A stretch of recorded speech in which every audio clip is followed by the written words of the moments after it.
Hello! High! তো আজকে আমি তোমাদের জন্য একটা অন্য ভিডিও নিয়ে এসেছি। বিয়ের ভিডিওর ভ্লগ আমি আবার নেক্সট দিন পোস্ট করব। পরপর একই ভিডিও করব। তাই জন্য একটা অন্য ভিডিও নিয়ে এসেছি। আমি সেদিনকে গেছিলাম শ্রীরামপুরে মাহেশের মেলায়। তো দেখো কত সুন্দর সুন্দর এখানে আমি দুল দেখছিলাম।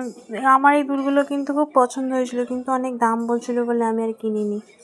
তো যাই হোক, আমি এখানে তারপর চুড়ির দোকানে এসেছিলাম। আচ্ছা, তোমরা কি কেউ শ্রীরামপুরের মাহেশে থাকো? আমাকে কিন্তু জানিও কমেন্ট করে, আমার ভিডিও যারা যারা দেখো। আমি সেদিনকে বিকেলই গেছিলাম। আমি তাও যদি খুব ভুল নাও করি, আমি তাও বিকেলবেলা চলে গেছিলাম 5টার সময়। তাতেই আমার পৌঁছতে অনেক দেরি হয়ে গেছিলো। আমি যখন গেছি এত ভিড় যে আমি হাঁটতে পারছিলাম না। তারপর এখানে কিছু একটা শো হচ্ছিলো, মনে হয় জলপরি বা কিছুর একটা। আমি আর ভেতরে ঢুকিনি। তোমরা ভেতরে যদি ঢুকে থাকো কেউ আমাকে জানিও তো এখানে কিসের শো হচ্ছিলো। আমি বুঝতে পারছিলাম না। আমি দেখলাম বাইরে থেকেই যে কিছুর একটা শো হচ্ছিলো, বাট সেই সময় শো শুরু হয়ে গেছিলো। তাই জন্য আমি আর ইন্টারেস্ট দেখাইনি। তো তোমরা যদি গিয়ে থাকো আর যদি জেনে থাকো যে কিসের শো হচ্ছিলো, তাহলে কিন্তু আমাকে অবশ্যই জানিও।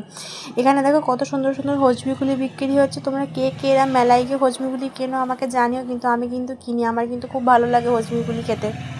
কারণ ওখানে নানা রকমের হজমিগুলি পাওয়া যায়, তো আমার টেস্টি লাগে। আমি কিন্তু 2টো হজমিগুলি শিশি কিনিয়েওছি, আমার খুব ভালো লেগেছে।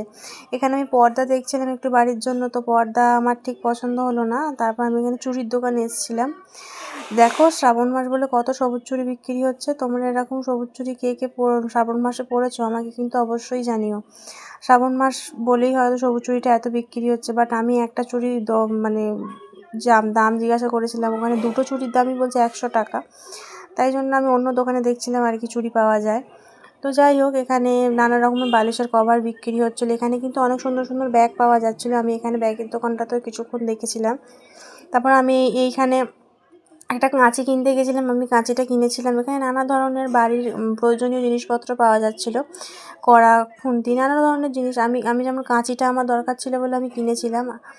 তো এরকম মাহেশের মেলায় গেছিলাম বলে তোমাদের সাথে এরকম মেলার ভিডিও শেয়ার করলাম। তোমাদের যদি এরকম ভিডিও ভালো লেগে থাকে তাহলে কিন্তু আমাকে অবশ্যই কমেন্ট করে জানিয়ে, তাহলে এরকম যখনই ঘুরতে যাব তখনই তোমাদের সাথে এরকম একটা করে ভিডিও শেয়ার করে দেবো। তো এই ভিডিওগুলো ভালো লাগলো। আমি কিন্তু মাহেশের শ্রীরামপুরে কোনোদিনও রথের সময় যাইনি। তোমরা যদি গিয়ে থাকো আমাকে কিন্তু অবশ্যই বলো। এখানে নানা রকমের কাপ বিক্রি হচ্ছিলো। এই কাপগুলো কিন্তু আমার খুব পছন্দ হয়েছে। আমি কিন্তু একটা কাপ কিনেওছি। আমার কাপগুলো আমার ভালো লেগেছে। তো আমি শ্রীরামপুরের মেলায় থেকে বাড়ি আসার পথে আমি অনেক কিছু খেয়েও ছিলাম, সেটার ভিডিও আমি নেক্সট ব্লগে শেয়ার করব। তো আজকের ভিডিওটা এই পর্যন্তই রইলো।